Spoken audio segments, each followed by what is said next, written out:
HMI programme और नहीं आएगा ये राज उधर से मार कर दे दूँ अच्छा ठीक है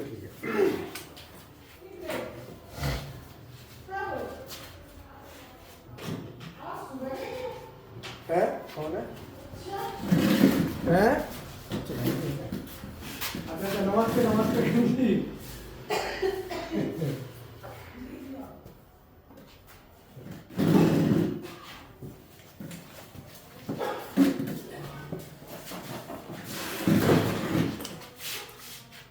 HMI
आ जाओ कोई बुक आ गए दूसरे आ रहे हैं सर। आ जाओ।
हाँ सर आ गए। जी सर। बढ़िया। अब आज का हमारा टॉपिक है पीएलसी और एचएमआई। अब ये पीएलसी क्या है और एचएमआई क्या है और पीएलसी में एचएमआई का यूज क्या है। जैसे हम पीएलसी के साथ एचएमआई लगाएं तो इसका यूज क्या है। तो इसके लिए मैं एक सिंपल एक्सरसाइज लेता हूं यहाँ पे आरएलसी। मान लो जैसे ये पुश बटन है तो मैंने यहाँ पे पुश बटन ले ली PV1, ठीक है सर। और इस पुश बटन से मैंने कोई लाइट ऑन करानी है या केबल कॉन्टैक्टर ले लिया और इधर से मैंने न्यूट्रल दे दिया और इधर से दे दिया फेस। तो ये तो क्या हो गया आरएलसी, ठीक है। तो आरएलसी हो गया ना। अब इसमें आरएलसी में क्या है कि जो हमने पुश बटन ली है तो पुश बटन को जैसे ही दबाएंगे तो ये फेस हमारा आगे जाएगा, कॉन्टैक्ट ऑन हो जाएगा। यही चीज जब मैं इसको पीएलसी में कन्वर्ट करता हूं तो यही चीज जब पीएलसी में जाती है तो पीएलसी में क्या होता है कि ये जो मैंने PV1 K1 लिखा है तो यहाँ पे PV1 का एड्रेस हमने क्या ले लिया X1। तो मैं X1 ना लिख के मैं यहाँ पे PV1 भी लिख सकता हूँ। बोलो भाई X1 तो इसका एड्रेस हो गया तो मैं ऊपर PV1 लिख देता हूँ PV1 और इसका एड्रेस हमने क्या ले लिया K1 और यहाँ पे K1। तो K1 का एड्रेस क्या है हमारा Y1। अब ये हमारा PV कौन सा है PV3। भैया PV3 है ना। तो मैं यहां पे लेता हूं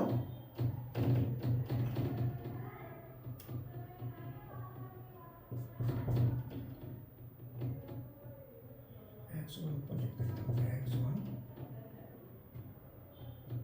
यहां पे PV1 और मैं ऊपर दे देता हूं Y1 और यहां पे लिख देता हूं K, ठीक है ना। और X3 PV3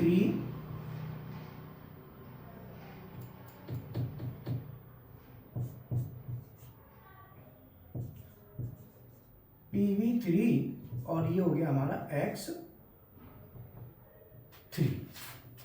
नहीं PV3 का एड्रेस देंगे M। इसका हमने दे दिया M1। PV3 को क्या दे दिया M1।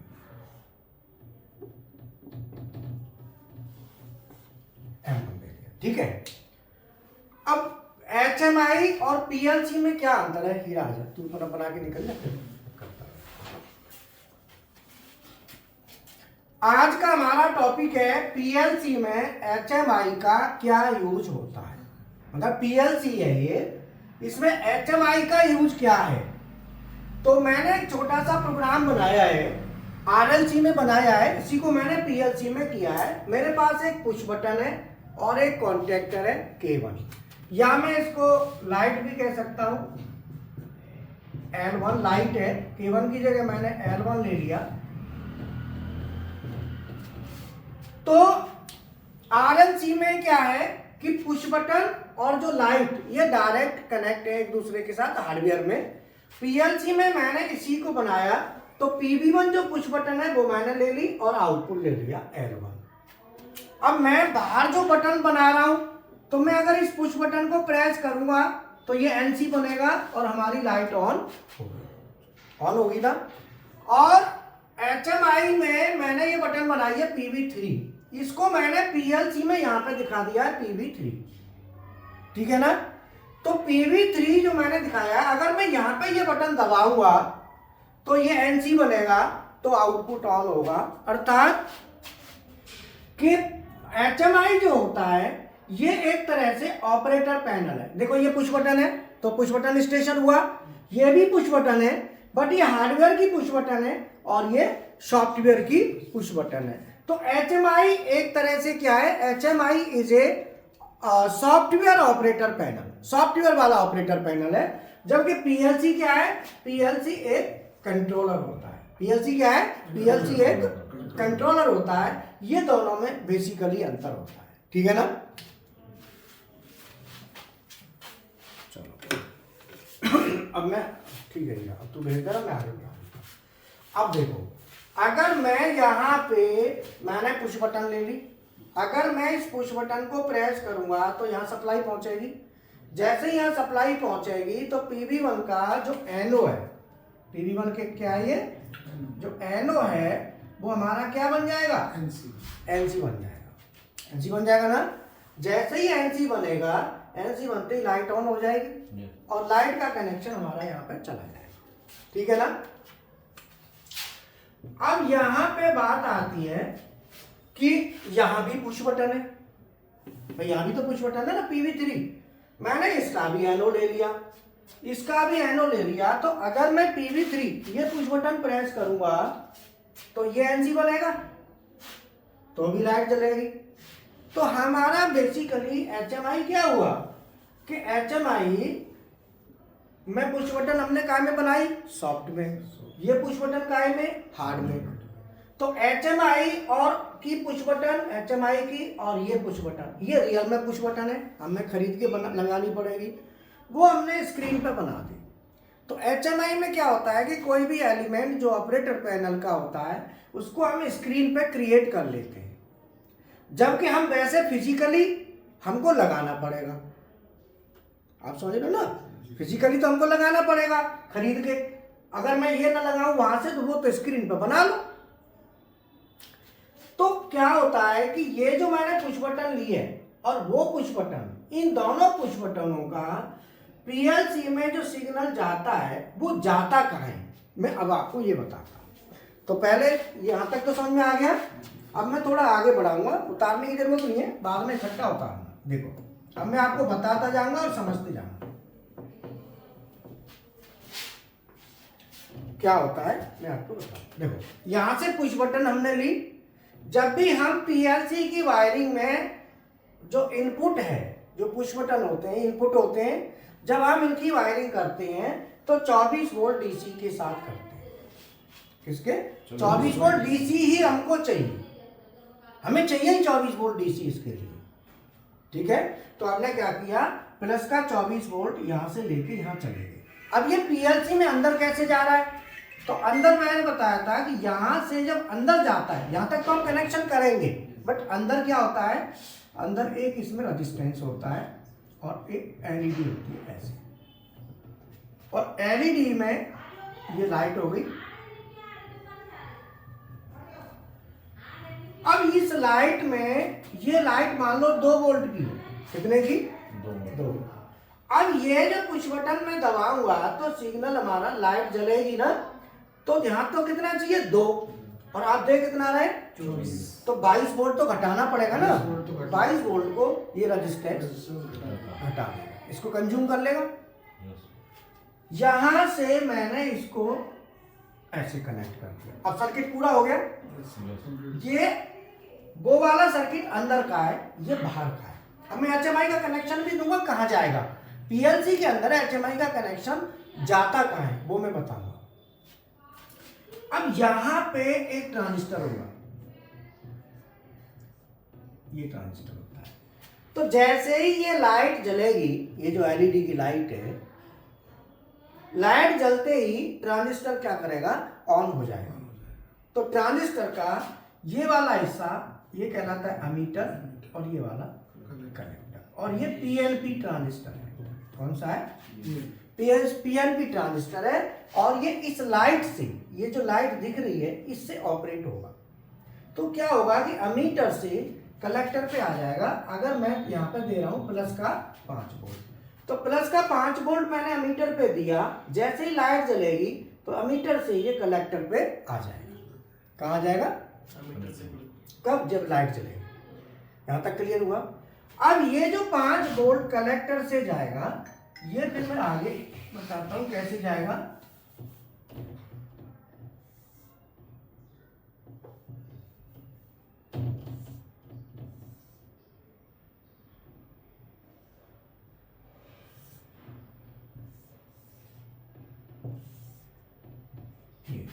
ये गया मेमोरी आईसी पे। ये कौन सी आईसी होती है? Memory IC. अर्थात मेमोरी आईसी पे कितना गया ये? 5 वोल्ट। 5 वोल्ट। और इस टर्मिनल का नाम X1 है, तो ये भी यहाँ पे X1। ठीक है ना? तो जब ये हमारा मेमोरी आईसी पे 5 वोल्ट गया, अब ये X1 हो गया। अब ये देखो, जैसे ही लाइट जलेगी तो ये 5 वोल्ट जो आ रहा है, 5 वोल्ट हम लेके आएंगे पावर सप्लाई यूनिट से, बाद में बताएंगे। पहले समझ लो ये 5 आ रहा है, ये समझ लो ये 5 निकल के यहाँ पहुंच जाएगा। पहुंच गया। हमने यहां से पुश बटन दबाई, पुश बटन दबाते ही लाइट जलेगी, ट्रांजिस्टर ऑपरेट होगा, और ये 5 वोल्ट हमारा यहाँ पहुंच जाएगा। जैसे ये 5 वोल्ट पहुंचेगा, हम मेमोरी आईसी में एक लॉजिक लिखेंगे। हमने लिखा X1 का एरो, और आउटपुट में ले लिया Y1। आउटपुट में क्या ले लिया? Y1। और यहां पे एक होता है CPU, जो PLC के अंदर होता है।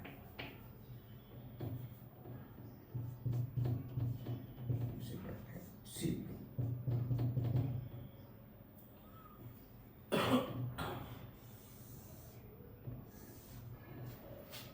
ठीक है।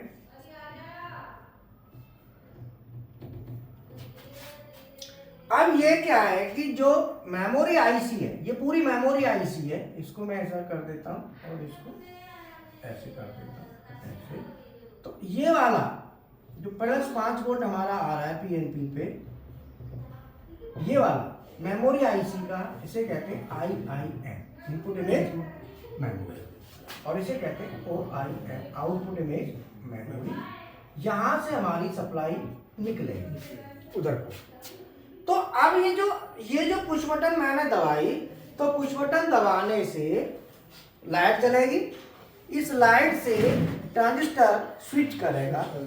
जैसे ही ट्रांजिस्टर स्विच करेगा तो ये 5 वोल्ट है, वो इस रास्ते से यहाँ पहुंच जाएगा। जैसे ही यहाँ पहुंचेगा, सीपीयू तुरंत इसको क्या करेगा? NC बना देगा। सीपीयू क्या करेगा? इसको NC बना देगा, और आउटपुट ऑन हो जाएगा। क्लियर है? अब जैसे ही आउटपुट ऑन होगा तो Y1 हमारा यहाँ से 5 वोल्ट निकलेगा। कितना निकलेगा? 5 वोल्ट। और ये निकल के हमारा आगे जाएगा रेजिस्टेंस में, और एक LED यहाँ पे भी होगी, और ये ट्रांजिस्टर होगा। यहाँ पे प्लस का हम 24 वोल्ट देंगे, और यहाँ कलेक्टर से 24 निकलेगा। और यहाँ पे मैंने एक कॉइल दिखा दी, और ये यहाँ पे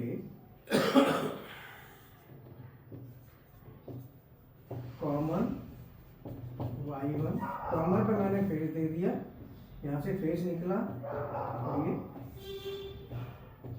न्यूट्रल दे दिया और ये सर्किट मेरा ऐसे होगा। ये रिले होती है पीएलसी के अंदर। मैं आगे को बाद में बताऊंगा, पहले इधर का समझ लो। एचएमआई का कनेक्शन पीएलसी में कहाँ जाता है पहले वो समझना है। हम एचएमआई कनेक्ट कर देते हैं, वो एचएमआई जाती कहाँ है, कनेक्शन कहाँ जा रहा है वो बताना चाहता, वो समझना ज़्यादा जरूरी है। तो अब ये जो एचएमआई का कनेक्शन है वो हमारा जाएगा यहाँ पे।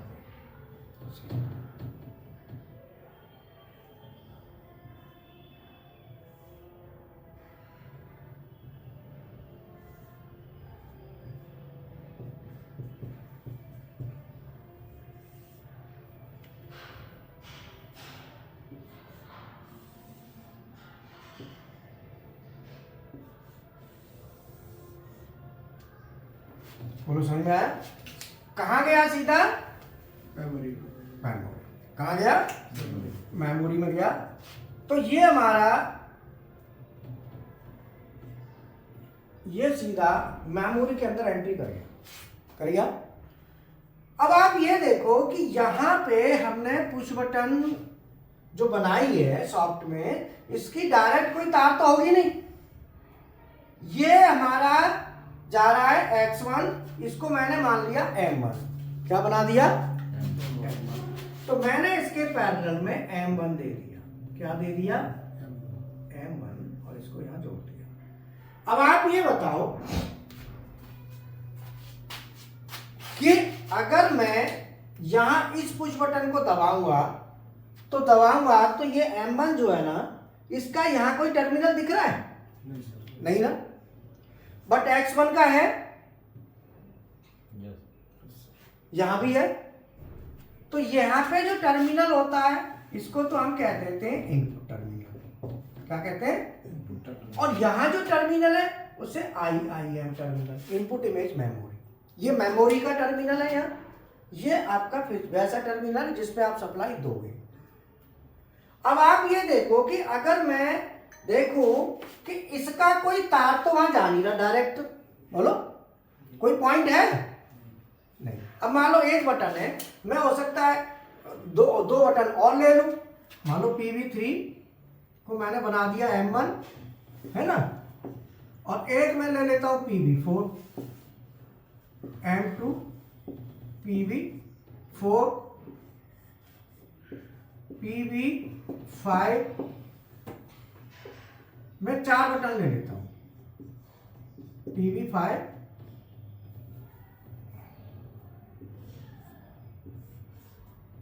और PV6,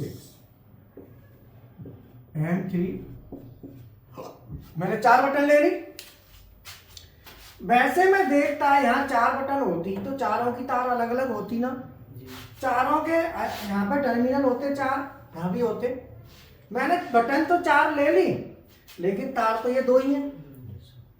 इनका सीधा इंफॉर्मेशन, चाहे आप 4 की जगह 8 बटन ले लो, 20 ले लो, 100 ले लो, इन्हीं 2 तारों से सिग्नल चला जाएगा। अर्थात किसी भी इनपुट का जो डायरेक्ट वायर है वो डायरेक्ट वायर से सिग्नल नहीं जाएगा, वो सिग्नल इसके थ्रू जाएगा, जिसको कहते हैं कम्युनिकेशन केबल। क्या कहते हैं? कम्युनिकेशन। अब वो सिग्नल क्या होता है वो समझो। यहां पे जो X1 और M1 है ये क्या है? X1 एक बिट है और M1 भी बिट है।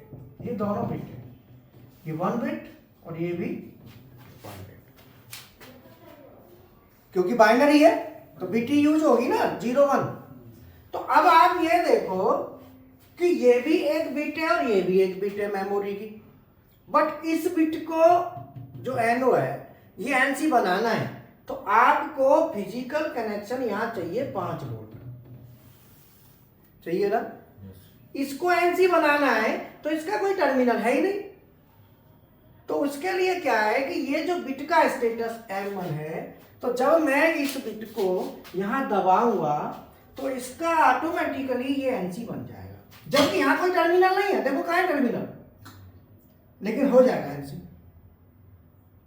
इसका मतलब HMI से सीधा इसका स्टेटस सीधा मेमोरी में एंट्री कर रहा है डायरेक्ट।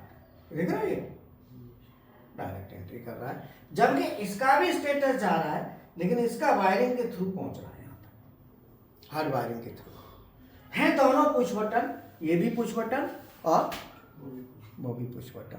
तो ये वाली जो पुश बटन होती हैं, जो सिग्नल जाते हैं, इनको हम क्या बोलते हैं?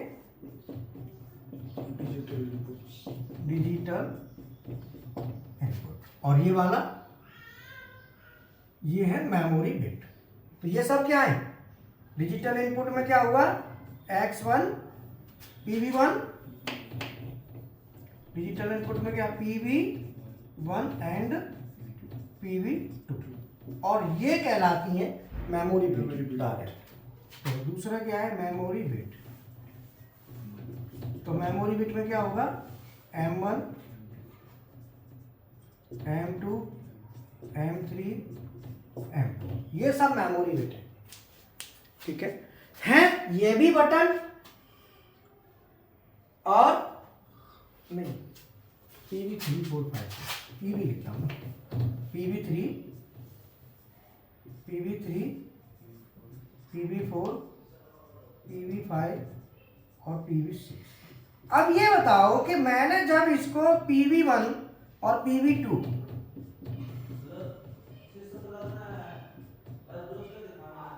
मैंने PV1 PV2 को X1 X2 दिया है, तो PV3 को मैं X3 नहीं दे सकता?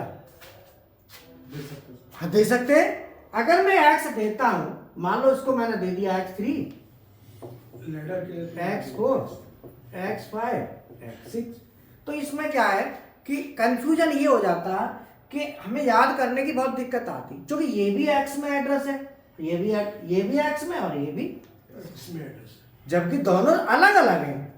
ये हार्डवेयर वायरिंग के थ्रू जा रहा है सिग्नल, ये डायरेक्ट सॉफ्ट में जा रहा है। तो जब सिग्नल डायरेक्ट सॉफ्ट में जा रहा है, तो सॉफ्ट वाले को अलग कर दो, एड्रेस ही अलग कर दो उसका। तो उसका एड्रेस क्या बना दिया? X की जगह क्या बना दिया?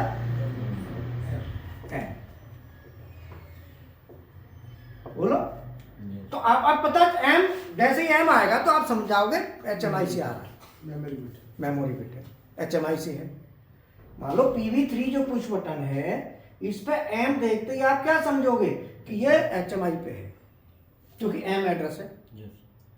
इस चीज पे पता चल रहा है। PV1 का एड्रेस क्या है? X1, तो आप समझ लोगे ये बटन है, तो पता चल गया ना। इससे हमको क्लियर हो गया। तो हमें याद करने की, ऐसी रटने की जरूरत नहीं है, हमें M और X में बदल दिया है। ये भी बिट है, ये भी बिट, दोनों बिट होते हैं। अब क्या होता है कि इस वाली बटन का, ये जो बटन हम दबाएंगे, ये सिग्नल हमारा वहां पहुंचेगा, तो वायरिंग के थ्रू जा रहा है बिट का। तो ये जो है ना, ये कहलाता है डिजिटल इनपुट। तो जितने भी आप वायरिंग करते हैं PLC में, बटन वगैरह लगा के, स्विच बटन, वो सब डिजिटल इनपुट है। लेकिन HMI से जो जा रहा होता है, उसको हम कहते हैं मेमोरी बिट। अब इनमें रियल में ये है क्या? तो रियल में देखा जाए तो ये मेमोरी में जो बिट होती है, बिट का स्टेटस बाइनरी होता है, और वो किसी भी ऐसी एक इंफॉर्मेशन को एक बिट स्टोर कर सकती है, उस इंफॉर्मेशन का स्टेटस बाइनरी हो, यस और नो। जैसे स्विच बटन है, या तो दबेगी या नहीं दबेगी। अभी NO है, NC हो जाएगी। तो एक बिट इसके लिए हम ले लेंगे। ये भी बटन है, या तो दबेगी या नहीं दबेगी, ये भी एक बिट ले लेगी। अब ये भी बिट, ये भी बिट, तो बिट कितनी? एक स्विच के लिए एक बिट, एक बटन के लिए एक बिट। ठीक है। अब क्वेश्चन ये है कि ये भी बिट और ये भी, दोनों बिट है, इन दोनों के नाम कैसे रखे जाए? बोलो। तो इसका नाम रखा गया, अगर आप रखेंगे तो नाम क्या रखेंगे? इसका नाम रखेंगे इनपुट। बोलो, इनपुट मेमोरी, ये नाम होना चाहिए, इनपुट मेमोरी बिट या इनपुट बिट। मेमोरी में जाती है तो मेमोरी बिट कह लो या बिट कह लो, इनपुट क्यों कहेंगे कि ये भी इनपुट है और ये भी इनपुट है, तो हम इसको ये भी तो कह सकते हैं इनपुट बिट, हम ये भी कह सकते हैं कि भाई ये इनपुट बिट है। अब ये जो इनपुट बिट है वो ये भी और ये भी है। अब इनके नाम, अब इसमें देखा कि भाई नाम अलग अलग कर दो, मान लो इस पे भी इनपुट बिट लिख दो, इस पे भी इनपुट बिट लिख दो, फिर तो पता ही नहीं चलेगा कौन सी सॉफ्टवेयर की और कौन सी। तो जो सॉफ्टवेयर वाली है उसका मेमोरी की मेमोरी में रहती है, तो उसका नाम रखा memory bit, memory bit, input हटा दिया, ठीक है, मेमोरी बिट रख दिया, ठीक है, या इनपुट मेमोरी बिट कह लो। और जो हार्डवेयर वाला है ये भी बिट है, तो ये जो बिट है तो ये डिजिटल इलेक्ट्रॉनिक्स में देखें तो हम इसको ऐसा भी तो कह सकते हैं डिजिटल इनपुट बिट। भाई डिजिटल है ना, बाइनरी, बाइनरी डिजिटल होता है 0 1। तो हम जो इनपुट मेमोरी बिट या इनपुट बिट, या इसको हम ये कह सकते हैं डिजिटल इनपुट मेमोरी, इतना बड़ा नाम भी दे सकते हैं क्योंकि ये भी डिजिटल इनपुट है, ये भी है। डिजिटल किसे कहते हैं? बाइनरी को। तो ये भी तो डिजिटल हुआ, ये भी डिजिटल। अब इसमें से कहा कि यार ये तो अलग अलग करो, अब इसमें से छांटा, बोलो कि एक काम करो, ये एक का नाम रख दो और ये एक का रख दो। इसका रख दिया डिजिटल इनपुट और इसका रख दिया मेमोरी बिट। है मेमोरी बिट ये भी और है मेमोरी बिट। अब ये डिजिटल इनपुट को कैसे एक्सप्लेन करेंगे? तो डिजिटल इनपुट को करेंगे पीएलसी के एक्सटर्नल इनपुट जो वायरिंग के थ्रू आए। मेमोरी बिट पीएलसी के इंटरनल जो सॉफ्टवेयर के थ्रू आए। भाई सॉफ्टवेयर से सॉफ्टवेयर में जाएगा तो वो तो इंटरनल हुआ ना। अब जैसे आप ग्लूकोज चढ़वाते हो, एक ग्लूकोज पीते हो, तो जो ग्लूकोज पीते हैं मुंह से वो तो एक्सटर्नल है, और जो डायरेक्ट नस में एंट्री कर जाता है वो इंटरनल। ये अंतर है ना, दोनों ग्लूकोज है। ऐसे यहाँ पे ये सॉफ्टवेयर टू सॉफ्टवेयर डायरेक्ट। भाई ये जो HMI है, जो आपने बटन बनाए, ये बटन काहे में बनेंगे? सॉफ्टवेयर मेमोरी में। ये भी तो मेमोरी में ही बनेंगे ना। तो HMI की जो बटन बनेंगे ये काहे में बन रहे हैं? मेमोरी, ये बटन मेमोरी में बन गए। तो मेमोरी टू मेमोरी। अगर हम कोई भी data software memory to software memory अगर एक्सचेंज कर रहे हैं, data exchange, data transfer, communicate, तो उसे हम कहते हैं मेमोरी बिट। इसके सॉफ्टवेयर से, तो HMI क्या है? ये भी सॉफ्टवेयर है, और PLC ये भी सॉफ्टवेयर डिवाइस है। इसका मतलब इसमें भी मेमोरी है और इसमें भी। तो एक सॉफ्टवेयर की मेमोरी से दूसरे सॉफ्टवेयर की मेमोरी में डायरेक्ट अगर डाटा ट्रांसफर हो रहा है, बोलो जी, तो उसे हम कहते हैं, जो डाटा डायरेक्ट ट्रांसफर होता है उसे हम बोल देते हैं memory bit. Software memory to software memory. अगर हार्डवेयर के थ्रू, हार्ड वायरिंग के थ्रू सॉफ्टवेयर की मेमोरी में पहुंचे, देखो ये जा रहा है, यस सर, वो डिजिटल है। यस, क्या कहेंगे उसको? Digital, digital input. दोनों में अंतर समझ में आ गया?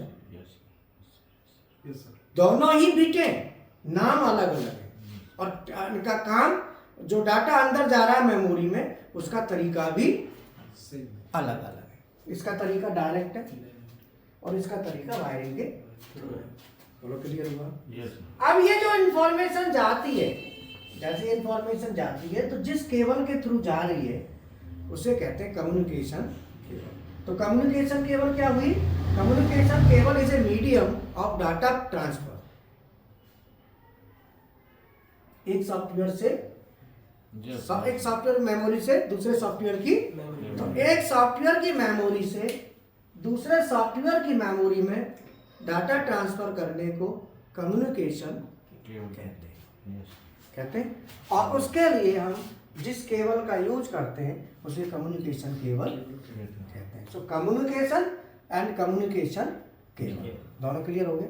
यस ठीक है। सर यहाँ पे डी पॉजिटिव और डी नेगेटिव का मतलब ये क्या होता है सर? डी ये डाटा ट्रांसफर होता है ना, 2 तार होती है जी, हमारा RS485 में लेके जा रहे हैं। तो RS485 कम्युनिकेशन जो होता है उसमें 2 ही तार होती है, एक प्लस और एक माइनस। मतलब ये कम्युनिकेशन केबल में आएंगे, ये नेटवर्क है 485 232 422 ईथरनेट तो सर USB। मैं डी से वो करूँगा सर क्या? डी माने data, G D plus D minus, ठीक है। ये उसमें कम्युनिकेशन में आ जाएगा। आप ये समझ लो, ये इसके RS485 कम्युनिकेशन के थ्रू डाटा जा रहा है। क्योंकि ये अगर मैं करने लगूंगा तो फिर वो कम्युनिकेशन में घुस जाएंगे, HMI छूट जाएगी। तो इसे कम्युनिकेशन में हम कवर करते हैं। उसमें जैसे संडे में कम्युनिकेशन चलता है 1-1.5 घंटे, हर संडे को चलता है, वहाँ पे सब क्लियर करते हैं उस समय। या फिर कम्युनिकेशन की क्लास स्पेशल रात में चलती है तो उसमें होता है, ठीक है। अब हमारा जो डाटा है प्लस माइनस, ये तार होती है कम्युनिकेशन में डाटा ट्रांसफर करने की। आप ये भी कह सकते हो D1 D2 भी कह लो। आपको अगर ये लग रहा है D1 D, ऐसे कर लो, D plus D minus D1 D2 जो भी है, जो इजी पड़ता है, जो इजी आप कम्युनिकेशन आप उसमें लगे तो उस तरीके से आप कर लो, ठीक है। तो अब हमारा अब डाटा यहां से जा रहा है इसकी मेमोरी से उसकी मेमोरी में, तो वो है मेमोरी बिट। सो मेमोरी बिट क्या है? पीएलसी की इंटरनल, पीएलसी का इंटरनल बिट मेमोरी बिट होती है, जिसका स्टेटस पीएलसी के अंदर रहे, बाहर ना जाए। लेकिन बाहर वाली जो बिट होती है जिसका स्टेटस बाहर से चेंज हो जाता है, उसे कह देते हैं डिजिटल इनपुट बिट। तो बिट हटा दिया तो डिजिटल इनपुट मेमोरी बिट, तो डिजिटल इनपुट रखा, मेमोरी बिट नाम हटा दिया, तो वो शॉर्ट में कर दिया डिजिटल इनपुट, है वो मेमोरी बिट। अब मान लो यहां पे मैंने क्या करा, लॉजिक को थोड़ा बढ़ाया और यहां पे मैंने लिखा है ना M2, तो मैंने यहां पे M2 लिया और ये Y2 ले लिया। अब आप ये देखो, मैं M2 वाली ये वाली बटन दबाऊंगा ना तो Y2 ऑन हो जाएगा, सप्लाई उधर को चली जाएगी। यस तो ये मेमोरी बिट है, लेकिन Y से क्या हो रहा है? Y का स्टेटस बाहर जा रहा है, बाहर जा रहा है, आउटपुट है ना, बाहर जा रहा है। तो ये बाहर जाने वाले को हम क्या नाम दिया? डिजिटल। तो ये digital output. So Y is digital output और M इज मेमोरी बिट और X इज डिजिटल इनपुट। भाई Y तो बाहर जा रहा है ना। अब मैंने यहां पे मान लो एक ले ली, सपोज X1 से, सपोज मान लो X, ये कितनी बिट है? 1 2 3 4, मैंने यहाँ 5 ले M5। अब आप बताओ M5 का डाटा बाहर जाएगा? नहीं जाएगा। लेकिन M5 क्या है? आउटपुट। इसका मतलब ये मेमोरी बिट क्या है? इनपुट। ये क्या है? भाई NO-NC इनपुट होते हैं और जो कॉइल होती है वो आउटपुट होती है। इसका मतलब मेमोरी बिट इनपुट भी हो सकती है और आउटपुट भी हो सकती है। ये आउटपुट है, इसका स्टेटस बाहर जाएगा? नहीं, M का नहीं जाता। तो इसको बाहर लेना है तो मैं क्या करूंगा? M5 के NO से बोलो Y2 ऑन करा, अब चला जाएगा, बोलो अब चला जाएगा ना। हाँ, मुझे Y करना पड़ेगा तो बाहर जाएगा टर्मिनल पे, M नहीं जा सकता। बट M जा नहीं सकता लेकिन जा सकता है। कैसे? लॉजिक क्रिएट, मेमोरी से मेमोरी। ये नहीं कह सकते कि नहीं जा सकता, देखो आ भी सकता है, आ सकता जा सकता है, लेकिन अंदर के उसकी मेमोरी से बाहर नहीं। वायरिंग नहीं कर सकते आप, वायरिंग नहीं कर सकते। ये नहीं कि टर्मिनल तार लेके वायरिंग कर लेंगे, मेमोरी बिट की वायरिंग नहीं होगी, ये ध्यान रखना है। समझ में आया? तो मेमोरी बिट का स्टेटस आ भी सकता है और जा भी सकता है, लेकिन अंदर के अंदर बाहर नहीं, और बाहर लेना है तो फिर कन्वर्ट कर लो x में या y में। बाहर से आना है x, बाहर जाना है y में। लेकिन जो m यहां भी और वहां भी दोनों जगह m लगना है। m नहीं जाएगा बाहर। सो डिजिटल इनपुट किसे कहते हैं? पीएलसी के एक्सटर्नल इनपुट। लिखोगे थोड़ा वो, यस लिख लो, डिजिटल इनपुट लिखो।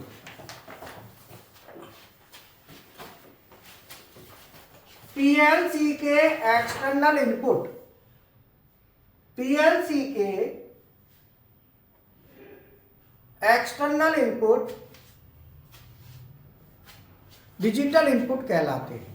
पीएलसी के एक्सटर्नल इनपुट डिजिटल इनपुट कहलाते हैं।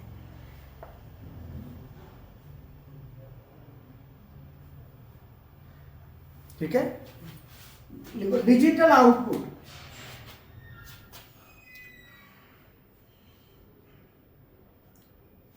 पीएलसी के एक्सटर्नल आउटपुट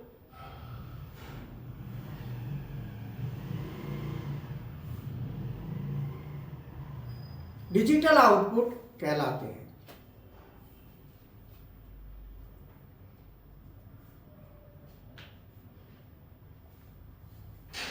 ठीक है, अब लिखो मेमोरी बिट।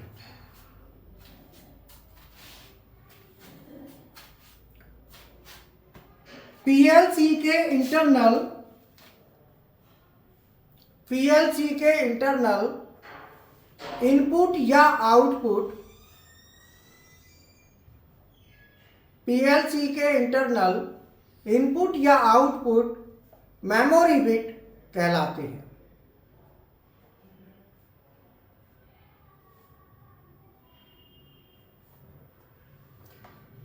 लिखो मेमोरी बिट एक सॉफ्टवेयर की मेमोरी से, मेमोरी बिट एक सॉफ्टवेयर की मेमोरी से दूसरे सॉफ्टवेयर की मेमोरी में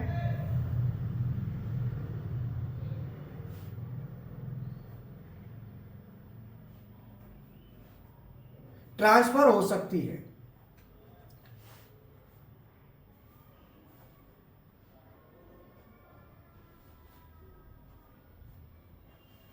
ठीक है, मतलब सॉफ्टवेयर की मेमोरी से सॉफ्टवेयर की मेमोरी में ट्रांसफर हो सकती है कम्युनिकेशन केबल के द्वारा, कम्युनिकेशन केबल के द्वारा।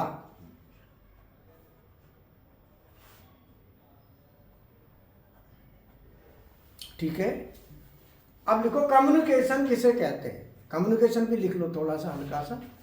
कम्युनिकेशन किसे कहते हैं?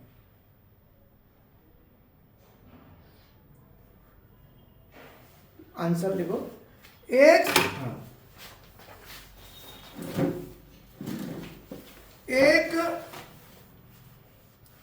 सॉफ्टवेयर की मेमोरी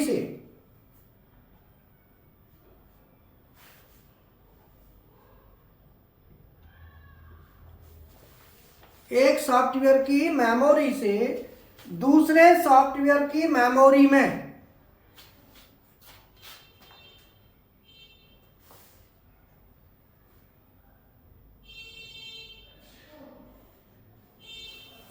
एक सॉफ्टवेयर की मेमोरी से दूसरे सॉफ्टवेयर की मेमोरी में डाटा ट्रांसफर करने को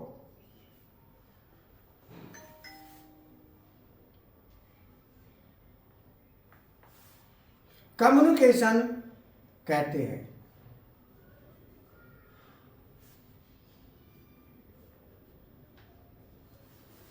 ठीक है, अब लिखो कम्युनिकेशन केबल। कम्युनिकेशन केबल किसे कहते हैं?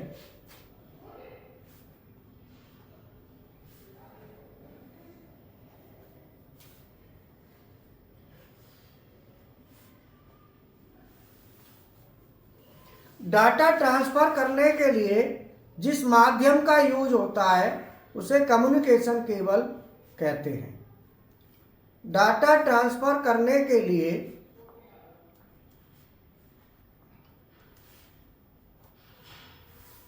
जिस माध्यम का यूज होता है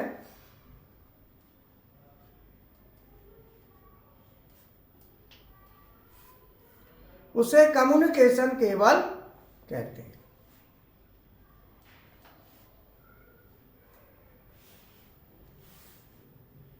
क्लियर?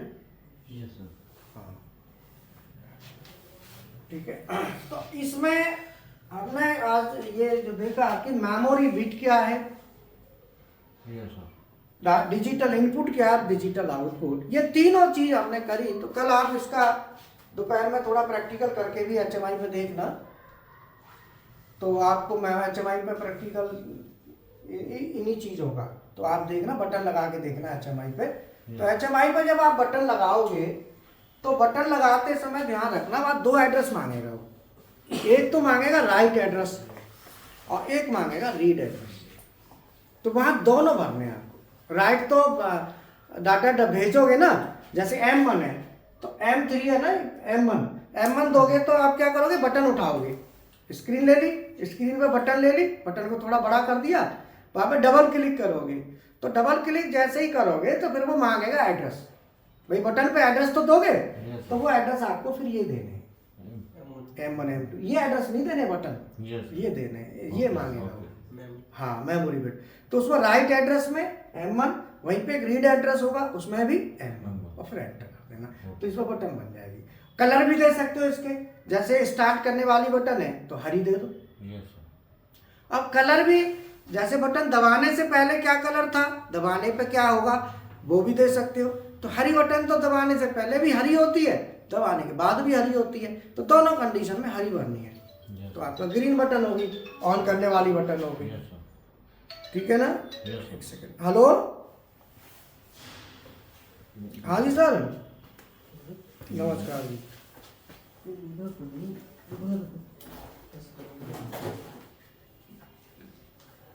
हाँ हाँ,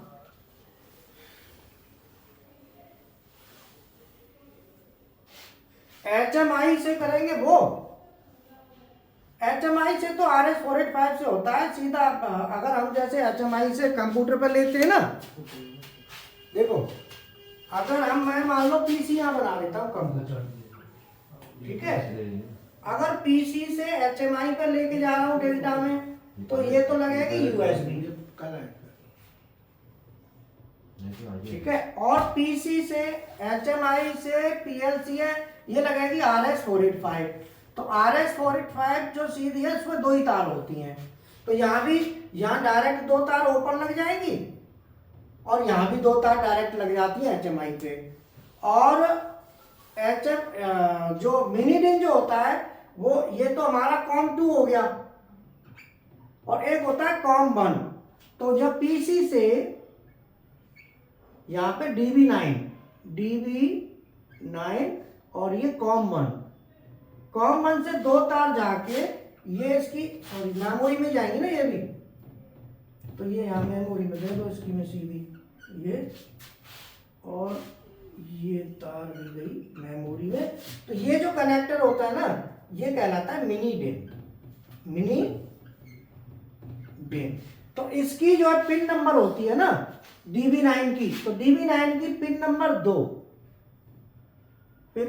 2 होती है RX, और पिन नंबर 3 होती है TX, और पिन नंबर 5 होती है ग्राउंड। अब आपने क्या करना है, इसकी 2 को इसकी 3 से और इसकी 3 को इसके 4 से कनेक्ट करना है, बस ये करना है।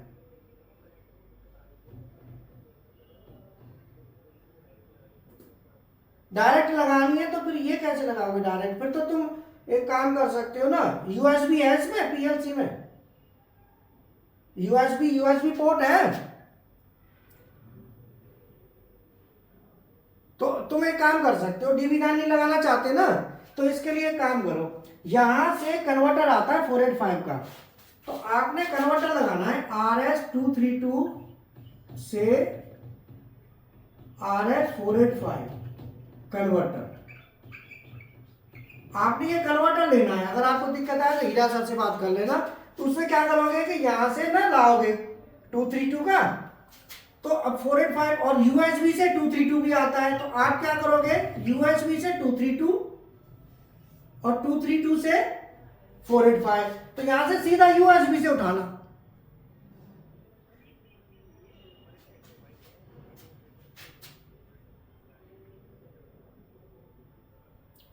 तो ये तो सर 485 है, इसमें 232 लगेगी नहीं, यहाँ तो 232 लगानी नहीं है, 485 है सीधी। ठीक है, अच्छा ये DB9 है क्या यहाँ पे? चलो इसका मैं कल बता दूंगा कौन कौन सी पिन पे जाएगा, कल बता दूंगा, ठीक है ना? ठीक है। DB9 पे ले जाना है, और मिनी डिन से क्यों लोगे, फिर तो यहाँ से ओपन जाएगी ना, तो कॉम SS2 में भी ओपन होता है डायरेक्ट। तो मैं ना कल इसका बता दूंगा पूरा HMI वाला, ठीक है ना? ठीक।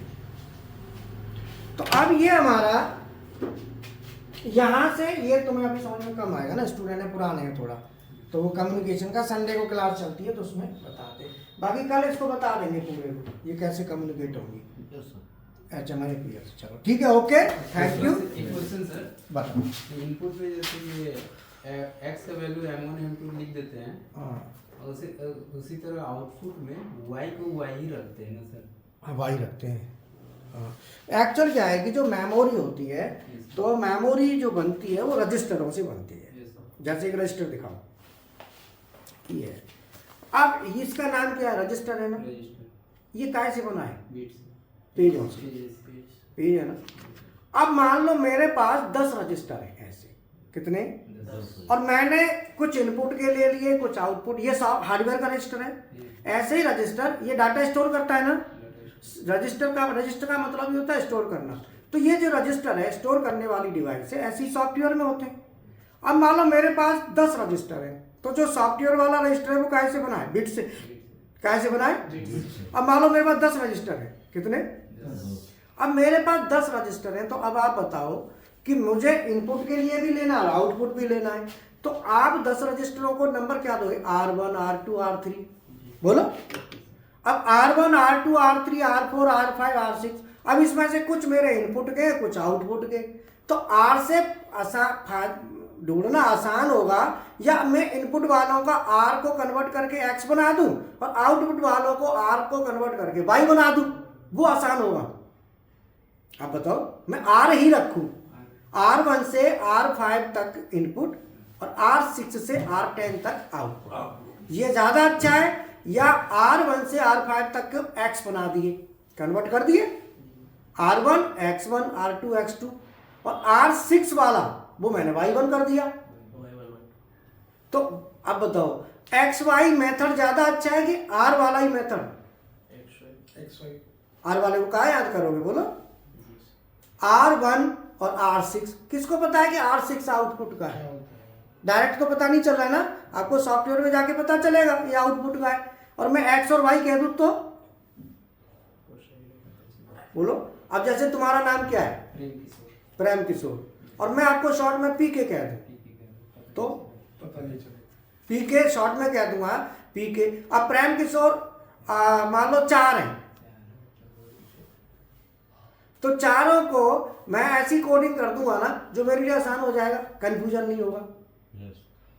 अब यही है ना, मान लो आपके पास 10 रजिस्टर है, आप सुनो, ये 2 रजिस्टर फिजिक्स के, 2 केमिस्ट्री के, 2 मैथ के, 2 या 5 मान लो, 5 मैथ के, 5 फिजिक्स के। अब मैं रजिस्टरों को नंबर देना चाहता हूँ, तो मैं रजिस्टरों को नंबर दूंगा तो R1 R2 करके देता हूँ, तो R1 से R5 तक फिजिक्स, R6 से R10 तक मैथ। अगर मैं इसको फिजिक्स मैथ की जगह R की जगह फिजिक्स को P है ना पहला, मैं P लिख दूं, P1 से P5, और जो R6 था उसको M बना दूं, M1, M1 से M6, M5। M5 वो ज्यादा अच्छा है P और M बनाना, या R में ही रखना अच्छा है? नहीं, M बड़ा बोलो। नहीं समझा अभी, ये समझा ही नहीं मैं क्या कह रहा हूँ। अरे मेरे पास 10 रजिस्टर हैं, 5 रजिस्टर फिजिक्स के, 5 मैथ के, और मैंने नंबर डाल दिए, मैंने अलमारी में रख दिए। रजिस्टरों में नंबर तो डालोगे, रजिस्टर 1 2 3 बगैर डाले कैसे पता चलेगा कौन से नंबर का रजिस्टर है? तो मैंने मैथ वाले को लिख दिया M। एक तो ये है कि रजिस्टर का पहला लेटर R है, तो मैं R1 से R10 में ले लूं, R5 तक के ले लिए मैंने फिजिक्स के, और R6 बना दिया मैथ का, 6 7 8 9 10। अब मैं R6 मेरे R1 R1 किसका है? फिजिक्स। और R6 math, R2 physics, R7 math, R3 physics, R8 math. वो ज्यादा बढ़िया है। या फिजिक्स का पहला लेटर क्या है? P, तो मैं R1 को P1 कह दूं और R6 को M1 कह दूं। ये सही रहेगा। M और P सही है। सही रहेगा। इसको कहते हैं निमोनिक। आज मैं जो पढ़ाता हूँ, जो आप लोग करते हैं, आप कहीं भी दुबई में आप बता रहे हो, कोई भी है, किसी को भी सब अच्छा लगता है, वो इसीलिए लगता है। मेरा काम क्या है? किसी भी चीज को निमोनिक बनाना। निमोनिक कहते हैं उसे सरल भाषा में, easy to way, easiest to understand, उसे इजीली करना ही निमोनिक कहलाता है। किसी भी चीज को आप आसान कर दो। टफ चीज है, मान लो कोई बीटेक वाला ही कर सकता है सब, जैसे कहते हैं पीएलसी कोई डिप्लोमा बीटेक वाला ही कर सकता है। आईटीआई वाले को भी कई पीएलसी के सेंटर कह देते हैं तुम नहीं कर पाओगे। मैं कहता हूँ मेरे को 10वीं 12वीं वाला दे दो। एक अनपढ़ भी हैं जो लिख नहीं सकते, हाँ सर। एक स्टूडेंट ऐसे भी हैं जो रोहतक से आते हैं, वो लिख नहीं सकते, वो पीएलसी सीख रहे हैं। अरे वो तो आसान बना के देना हमारा काम है ना। हम किसी, मैं कहता हूँ भैंस चराते को ले आओ, मैं गारंटेड है प्रोग्रामर बना दूंगा। मैंने उसे आसान बना के देना है, मैंने टफ बनाना ही नहीं उसको। अब उसको उसकी भाषा में समझा देना। अब इसके लिए मेहनत है, पहले हमने मेहनत करी है तब तो समझा रहे। Yes, sir. हर एक कोई थोड़ी समझा देगा इतना आसान करके, बोलो। वो चीज होती है। तो इसीलिए ये जो x है m है, अगर दोनों को इकट्ठा कर दोगे x, इसको एक x बना दो, या रियल में तो रजिस्टर जो होते हैं वो तो r होते हैं। रियल में तो r है उसका पहला लेटर, लेकिन r में करोगे तो गड़बड़ हो जाएगी। कौन सा r किसका, कौन सा r किसका, पता नहीं चलेगा। पता नहीं चलेगा। इसलिए सबको अलग कर दीजिए। और ये तो रजिस्टर भी नहीं है, बीटें हैं। तो रजिस्टर के अंदर बीट होती है, रजिस्टर के अंदर बिट होती है। तो ये बताएंगे आपको मेमोरी बिट और रजिस्टर क्या होते हैं। वो थोड़ा सा इसमें सीनियर बच्चे भी हैं, थोड़ा जूनियर है, इसीलिए कल मैं कम्युनिकेशन का पूरा जो है ना, एक स्टूडेंट की SS2 वाली भी रिक्वायरमेंट है, वो भी इसको कल करेंगे। फोटो वगैरह ले लो, बाकी कर करें, ठीक है।